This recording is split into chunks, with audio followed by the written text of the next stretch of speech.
This is a guide on how to build a server endpoint. This is a general guide, meaning that this is what we'll commonly see. However, there are different combinations of endpoints that may differ from this example guide.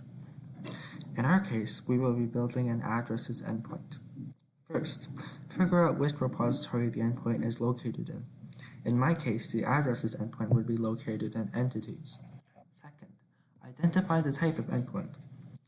In my case, because it is an entity endpoint, the URL contains the word entity, which means that you need to be logged in to view the data. Inside the entities repository, there is a servlets.entities folder. And there's a servlet file. In my case, it is named addressesservlet.java.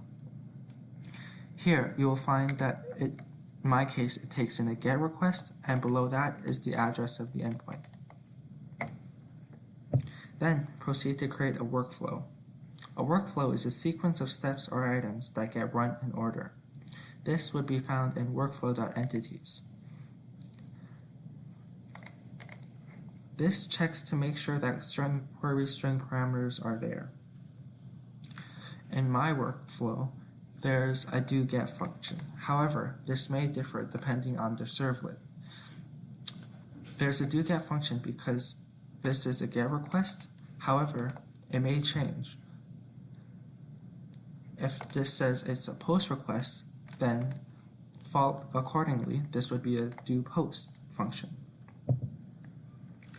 In the doGet function, the first section prepares the workflow. These sets up the parameters that we need. The second section invokes the GET request. First, it parses the request, then it makes sure that the user is logged in, and then it retrieves the language in which the data should be presented.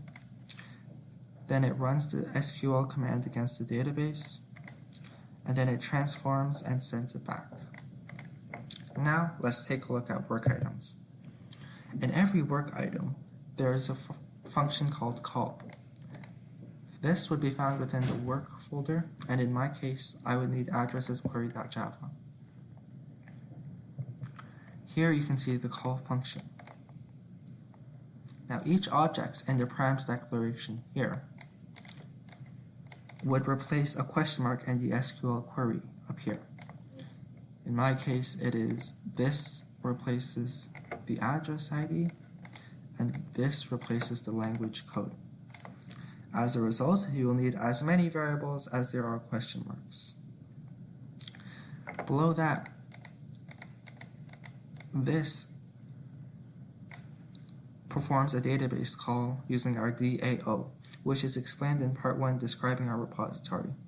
This is talking to the data source repository and performs the SQL query found up here. The data is stored in an object called address list in my case, which later gets transformed. With Postman, you can see if your endpoint is working. Before you can do a GET request, you will need the JSON Web Token. This can be retrieved by doing a POST request and entering the URL localhost:8080/bin/API/outreach/v2/login. Under the Headers tab, add a key value pair of key content-type and value application/JSON. Under the Body tab, click on Raw and enter the follow JSON that you see.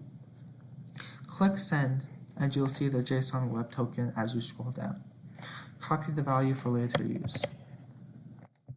Now, to test the endpoint, you'll need to create a new tab and enter the proper type and URL that you found in the servlet file before. In my case, it is a GET method, and this is the URL. Under the Params tab, you can enter the proper parameters that you will need. In my case, I want an address ID of 1, and I want it returned in English. Under Headers, you will want to insert the JSON Web Token that you got earlier. The key has to be capital J, capital W, capital T, and the value, you can just paste it in. With that, you can click Send, and you can get the data, the server, returned to you. as you scroll down. However, using this method means you have to enter every endpoint manually. Here, we create and use server-side tests using basic HTTP request objects. If you go into the .tests projects that is in every repository, you will find a class that calls every possible endpoint that the repository offers. By right-clicking the project and running as maven install, it will compile for you.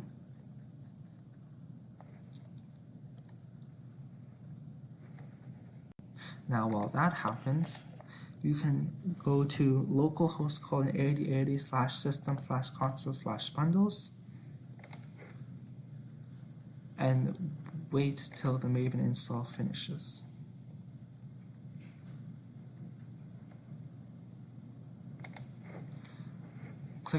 Once it's finished, click on install/update, click on start bundle, refresh packages, and choose your file. For me, I would need to go into the entities repository, go into entities, go into tests, go into target, and you'll find a .jar file that you'll need.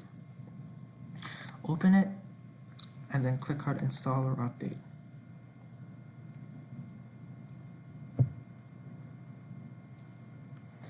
Sometimes you'll need to use a search bar and enter the repository or project name. As you can see, it is marked as active. Now, to make sure that it works, go into the servlet package here and copy the URL that you see here. Go into the web browser, type in localhost/8080 and then paste the path,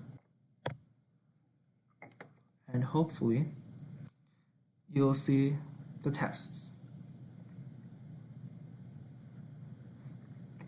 If all the tests are green, we know that everything is working. If any of the lines are red, we know that those tests have failed. That's running an endpoint. Thank you for listening.